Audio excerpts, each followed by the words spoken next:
अवधूत चिंतन श्री गुरुदेव दत्त श्रीपाद श्रीवल्लभ अनघा दत्त महाराज की जय। परम पूज्य सद्गुरु भक्तराज महाराज की जय। परम पूज्य सद्गुरु रामानंद महाराज की जय। हरिओम तत्सत। माँ नर्मदा मैया की जय। आज गुरुपौर्णिमा, गुरूंविषयी कृतज्ञता व्यक्त करण्याचा दिवस। मी लहानपणापासूनच सद्गुरू भक्तराज महाराजांना श्रद्धास्थान मानायची। त्यावेळेस गुरु वगैरे कल्पना स्पष्ट झालेल्या नव्हत्या, पण परमपूज्य बाबांची प्रचंड ओढ, त्यांची भजने खूप आवडत असत। ते जळगावला आले की जाऊच नाही असे वाटायचे। ते जळगावहून गेले की मनाला खूप हुरहुर वाटायचे। परत ते कधी येतात याकडे लक्ष असायचे। भजन म्हणताना खूप रडायला यायचे, पण ते का रडायला येते हेच ते कळण्याचे वय नव्हते। भाव अवस्था वगैरे हे शब्द तर माहीतच नव्हते। फक्त परमपूज्य बाबा सारखे सारखे येतच राहावे व त्यांची भेट होत राहावी एवढंच कळत होतं। मोठे झाल्यावर परमपूज्य बाबांचा गुरुमंत्र घेऊ, बस आता गुरु जीवनात पाहिजे ही सारखी तळमळ लागायला लागली। गुरूंची उणीव जीवनात भासायला लागली।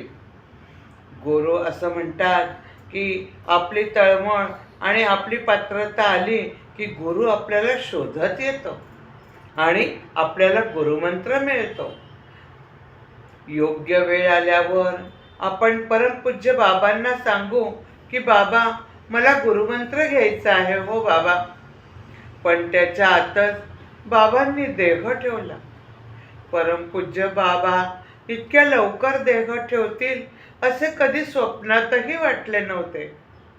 नंतर 6-7 वर्षांनी बडोद्याच्या गुरुपौर्णिमेला परमपूज्य दादांकडून गुरुमंत्र घ्यावा असे एकसारखे आम्हा उभयतांना वाटू लागले। मग दादांना म्हटले की दादा आम्हाला गुरुमंत्र हवाय।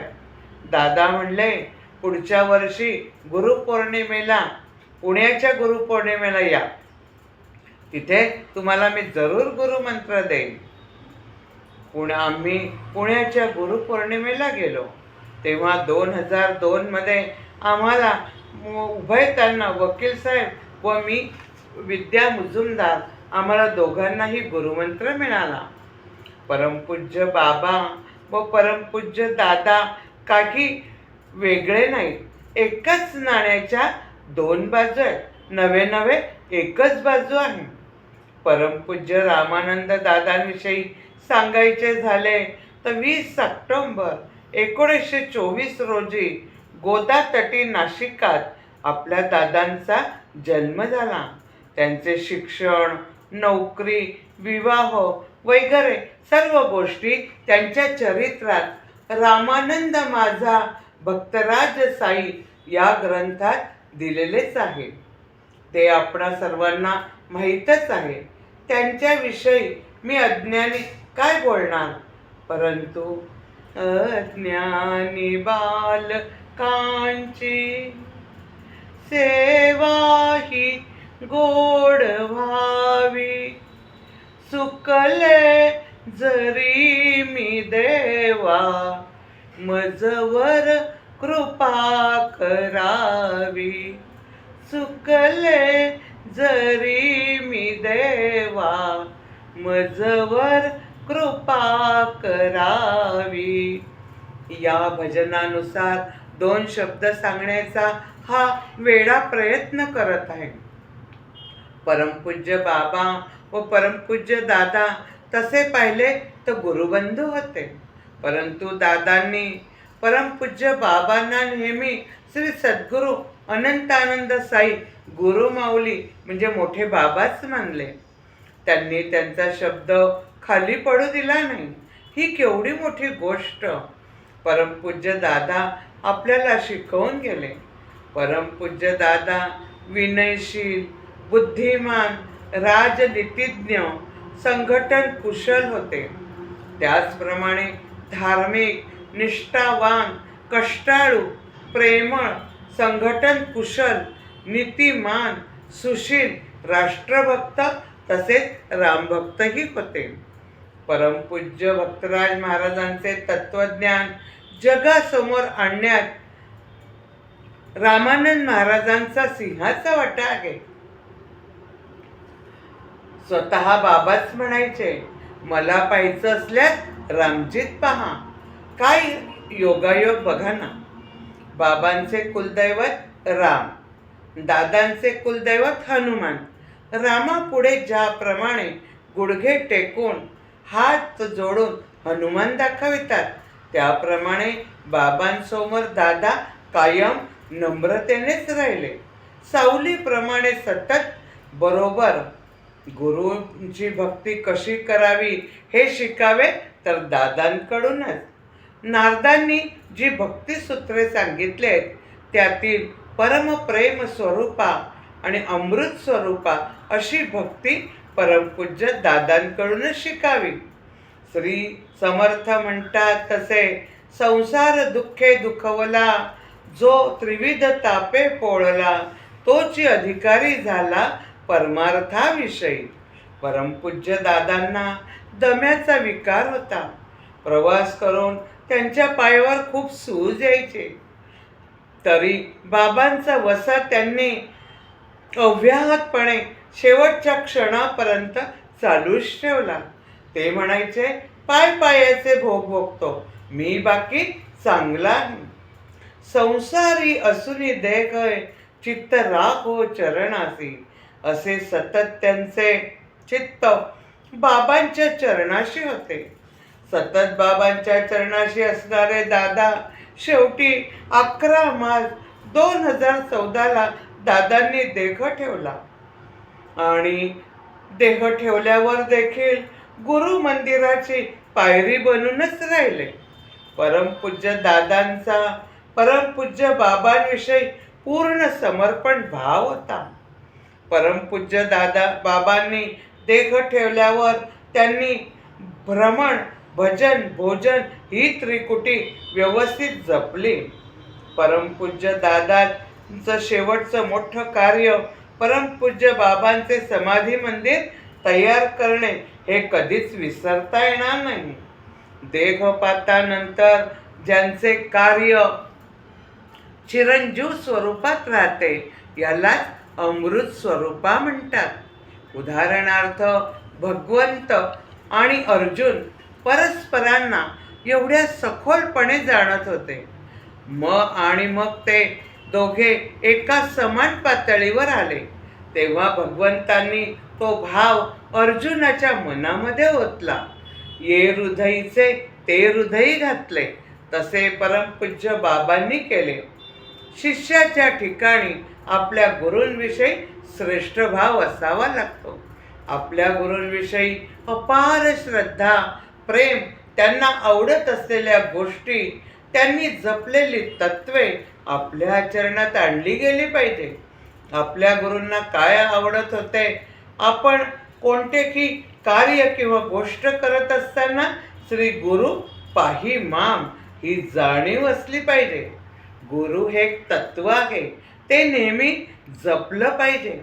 त्यांचे तत्व जपण्यासाठी परमपूज्य बाबांनी व दादांनी वसंत पंचमी त्यांच्या प्रगट दिवशी आपल्याला श्रीपाद श्री वल्लभ आश्रमाची जागा घेऊन दिली व त्याच दिवशी भूमिपूजनही करून घेतले. आपण या अन्नछत्रात जे भ्रमण करून येतात त्यांना भोजन प्रसादी देतो. परमपूज्य बाबांनी तयार केलेले 2-3 भजने त्यांना ऐकवतो. अशा प्रकारे त्यांची भजन, भोजन आणि भ्रमण ही त्रिसूत्री आपण कायम राबवतो. परमपूज्य बाबा व परमपूज्य दादा यांच्या आशीर्वादाने दरवर्षी 4,000 ते 4,500 लोक नर्मदा परिक्रमा करणारे आपल्या आश्रमात भोजन प्रसादी घेऊन जातात व तृप्त होतात. आपल्याला सद्गुरू व गुरु दोघांनाही अन्नदान खूप आवडायचे. ते कार्य गुरु माऊलीच्या कृपेने चालूच आहे. त्यांची शक्ती असल्यामुळेच हे कार्य आपल्याकडे करून ते घेत आहेत. ही गुरुकृपा ही केवलम केवलम. मी सेवा द्यायला मोरटक्का आश्रमात नेहमी मे महिन्यात यायची. आदरणीय नाना व नानी आश्रमात होते. त्यांना म्हटले मी लोणचे करते. 4-5 मोठ्या बरण्या भरून आंब्यांचे लोणचे केले. बरण्या कपड्या बांधून ठेवण्यात आल्या, परंतु दादा तेवढ्यात आले. ते म्हणाले, काय केलंय विद्या? मी म्हटले, दादा लोणचे केले. बघू. त्यांनी बरण्या बघितल्या. वा वा, मस्त. त्यातील एक बरणी मिलिंदला म्हणाले, गाडीत ठेव, आपण इंदोरच्या आश्रमात घेऊन जाऊ. तोवर नानीने थालीपीठ केले, तर त्या थालीपीठ बरोबर लोणच्याचा खार परमपूज्य बाबा दादांना खायला दिला. त्यांनी थालीपीठ बरोबर लोणच्याचा खार खाल्ला व हसून मला म्हणाले, तुला खार छान करता येतो, पण खाता येत नाही. तो खाता आला पाहिजे व तो पण शेवटपर्यंत खाता आला पाहिजे, हे लक्षात ठेव. साध्या लोणच्याच्या उदाहरणावरून त्यांनी केवढे मोठे तत्वज्ञान सांगितले. असेच एकदा मोरटक्का येथे मी आले होते, तेव्हा नाना नानी पण होते. आम्ही पण सुट्ट्या असल्यामुळे आलेलो होतो आणि त्याच वेळेला दादा आले. मी नानीला म्हटले, नानी आपण काहीतरी करूया. ती म्हणाली, बघ तुला काय वाटते ते कर. मी सगळा स्वयंपाक केला व गोड जळगावून शेवाया ताज्या आणल्या होत्या. त्याची मस्त सुंदर दाट खीर बनवली. मोठे बाबा व बाबांना नैवेद्य झाला. पाने वाढली. दादांच्या पंक्तीला खूप भक्त देखील बसले. दादांना टेबलवर वाढले. ती खीर स्टीलच्या पातेल्यात मोठ्या कढईमधून मी काढली. सगळ्यांना वाढली व दादांच्या टेबलावर दादांना वाढायला गेली, तर ते भांडे इतक्या पटकन हातातून खालीच पडले की जोरात त्याचा आवाज झाला व किचनमध्ये सगळीकडे खीरच खीर झाली. हे बघून मला इतके रडायला आले. अरे हे काय झाले? आणि आता दादा काय म्हणतील? गुरूंना मी कशी काय खीर वाढू? आता खीरच उरली नाही. बापरे, ती कल्पना मला एकदम असह्य झाली. परंतु परमपूज्य दादा एकदम शांत उठून उभे राहिले. टेबल लागलीच 2 भक्तांनी मागे घेतला. लादी पुसणाऱ्या ममताला बोलवले व तिने ती खीर भरली व फरशी पुसून काढली. स्वच्छ झाल्यावर परमपूज्य दादा बाकी सगळेजण शांततेने जेवले. त्यावर दादा काहीच बोलले नाही, फक्त हसून म्हणाले, भूमी आज तृप्त झाली. मलाच खूप वाईट वाटत होते. नानी म्हणाली की इथे जर परमपूज्य बाबा असते तर चांगलेच ओरडले असते व तुला शिव्या घातल्या असत्या. परमपूज्य दादा स्थितप्रज्ञ होते. स्थितप्रज्ञाची लक्षणे सर्व दादा मध्ये होती. श्री गुरूंची कृपाशक्ती सूक्ष्मपणे शिष्याच्या शरीरात प्रवेश करते आणि महान कार्य करते. म्हणून परमपूज्य बाबांचे ते भजन मला आठवते. तव माये वीणा व्यर्थची जीणे, गुरु कृपेच्या सावलीने, पैल तरण्या देगा पैल तरण्या देगा, भक्तीच्या दाता शांती द्या हृदया. अहो भक्तीच्या दाता शांती द्या हृदया. माझे खूप मोठे भाग्य की मला सद्गुरू भक्तराज महाराज म्हणजे बाबा व परमपूज्य रामानंद महाराज आयुष्यात आले. त्यांच्याविषयी खूप अजून लिहू शकते आणि सांगू शकते, पण ते शब्दात मावणारी शक्ती नाही, ते शब्दातीत आहेत. त्यांच्या ऋणातून मुक्त होणे अशक्य आहे, पण त्यांना आवडणारे गुरुतत्व जपणे हेच आता कर्तव्य उरले आहे. त्यांनी ती गुरुतत्व जपण्याची शक्ती शेवटच्या श्वासापर्यंत द्यावी, एवढीच त्यांच्या चरणी आज गुरुपौर्णिमेनिमित्त मी प्रार्थना करतो. शेवटी काय, गुरुचरणी ठेवी ध्यास, साई चरणी ठेवी ध्यास, तोची पुरवी तुझी आस, तोची पुरवी तुझी आस. बाळ बोबडे जरी बोले, बाळ बोबडे जरी बोले, बोल जननी सीते कळे, बोल जननी सीते कळे. अशा या माझ्या आवडत्या परमपूज्य बाबा व परमपूज्य दादांना कोटी कोटी प्रणाम. हरिओम तत्सत. माँ नर्मदा मैया की जय.